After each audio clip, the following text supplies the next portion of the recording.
భారతదేశ మరాఠా సామ్రాజ్యాన్ని నెలకొల్పి మొఘల్ సామ్రాజ్యాన్ని ఎదిరించి మరాఠా వీరుడిగా పేరుగాంచిన భరతమాత ముద్దుబిడ్డ, స్త్రీలను గౌరవించి హిందూ ధర్మానికి వన్నె తెచ్చిన వీరుడు శ్రీ ఛత్రపతి శివాజీ మహారాజ్ ఫిబ్రవరి 19, 1630న తల్లి జిజియాబాయి, తండ్రి షహాజీ దంపతులకు జన్మించారు.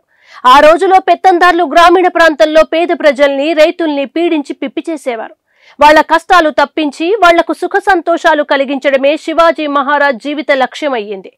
ఆయన అమలు జరిపిన సిద్ధాంతాల వల్ల, సంస్కరణల వల్ల పొందిన ప్రజాదరణ వల్ల ఆయన ప్రతిభ, కీర్తి ప్రభ వెలిగింది. రాయగఢ్ రాజధానిగా ఆయన స్థాపించిన సామ్రాజ్యంలో ఎన్నో సంస్కరణలు కార్యరూపం దాల్చాయి. ముఖ్యంగా రైతుల సంక్షేమం కోసం, వారిని పెత్తందారుల ఆగడాల నుండి బయటపడేయడం కోసం ఆయన ఎన్నో ఘనకార్యాలు చేశారు. సైన్యాన్ని, నావికా దళాన్ని కూడా నిర్మించారు. శివాజీ యుద్ధతంత్రం చూసి ఇంగ్లీష్ వాళ్లు ముక్కున వేలేసుకున్నారు. శివాజీని దుర్గాలలో, అడవుల్లో బంధించడం అసాధ్యమని భావించి బీజాపూర్ సుల్తాన్ ఆదిల్ షా ఆయన్ని పట్టుకునేందుకు ముమ్మర ప్రయత్నాలు చేసి విఫలమయ్యాడు.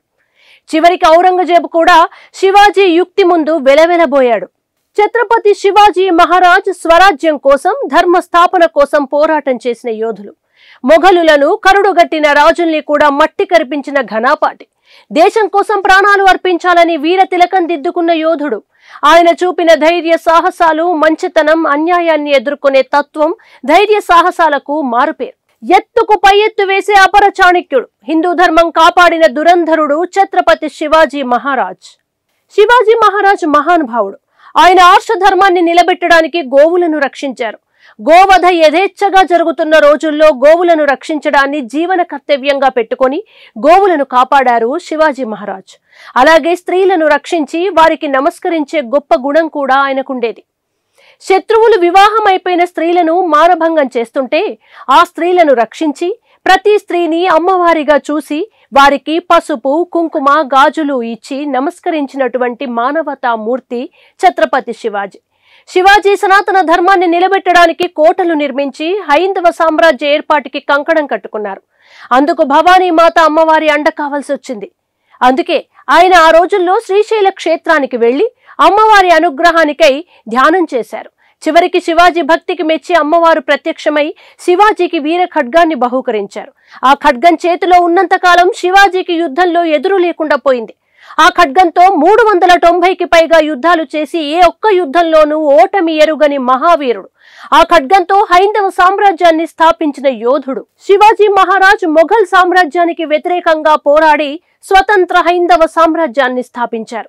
శివాజీ మహారాజుకు ఉన్న తెలివితేటలు, యుద్ధ తంత్రాలు, శత్రువులపై వ్యూహాత్మక దాడులు చరిత్రలో చిరస్థాయిగా నిలుస్తాయి. శివాజీ రాజ్య పాలనలో ధర్మబద్ధమైన, సమానత్వ పూరిత పాలన ఉండేది. భారతీయుల ఆత్మగౌరవానికి ప్రతీకగా నిలిచారు శివాజీ మహారాజ్. నిలువెల్లా దేశభక్తిని, నిలువెల్లా ధర్మ నిరతను నింపుకున్న శివాజీ తన జాతిని నిలబెట్టుకోవడం కోసం ఆలోచించేవారు. మహారాష్ట్రతో పాటు దేశమంతటా ఫిబ్రవరి 19న శివాజీ మహారాజ్ జయంతిని ఘనంగా నిర్వహిస్తారు.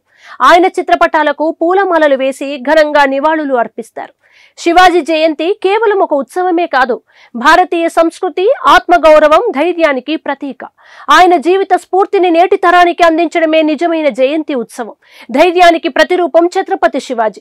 జూన్ 6, 1674న రాయగఢ్ కోటలో వేద మంత్రాల మధ్య శివాజీకి ఛత్రపతి బిరుదును ప్రదానం చేశారు. కొన్నాళ్లకు 50,000 బలగంతో దక్షిణ రాష్ట్రాలపై దండయాత్ర చేశారు. 27 ఏళ్ల పాటు యుద్ధాలలో గడిపి హిందూ రాజులకు ఆదర్శంగా నిలిచి సువిశాల మరాఠా సామ్రాజ్యాన్ని నెలకొల్పిన ఛత్రపతి శివాజీ 3 వారాలు తీవ్ర జ్వరంతో బాధపడి ఏప్రిల్ 3, 1680న మధ్యాహ్నం 12 గడియలకు రాయగఢ్ కోటలో మరణించారు. శివాజీ పెద్ద కొడుకైన సంభాజీ తర్వాత రాజ్యాన్ని చేపట్టి మొఘలులను సమర్థవంతంగా ఎదుర్కొని పరిపాలించారు.